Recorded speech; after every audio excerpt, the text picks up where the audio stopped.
இறைவன் சொல்லக்கூடிய பகவத்கீதை சொல்லக்கூடிய ஆகப்பெரிய விஷயம் என்ன தெரியுமா? கடவுள் கையில வச்சிருக்கிறது நமக்கானது என்ன தெரியுமாங்க? பாவம் புண்ணியம் எல்லாம் இல்லைங்க, அதெல்லாம் நம்ம கணக்குல சேரும். காஞ்சி பெரியவர் சொன்னார் ஒரு வாட்டி, அவரை நான் ரொம்ப மரியாதை செய்யறேங்க, ஒரு சொல்லுக்காக சொல்றார். கடவுளால ஒரு விஷயம் முடியவே முடியாதான். இப்படி சொல்றதுக்கு அவருக்கு தான் துணிச்சல் இருக்கும். கடவுளால ஒரு விஷயம் முடியவே முடியாதாங்க. கடவுளால் முடியாது என்ற ஒரு விஷயம் உண்டா? இல்ல தானே? இருக்கான். அது என்னன்னா, நாம செய்யற பாவங்கள் எல்லாம் மன்னிக்கிற தகுதி அவருக்கு இருக்குது. நாம் செய்த புண்ணியங்களை மறுப்பதற்கான உரிமை அவருக்கு இல்லையா.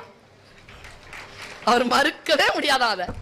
இப்படி சொல்கிறார் காஞ்சி பெரியவர்.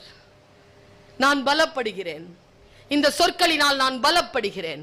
உங்களுக்கு நான் ஒரு விஷயத்தை சொல்கிறேன். வாசிப்பு என்ன செய்யும்?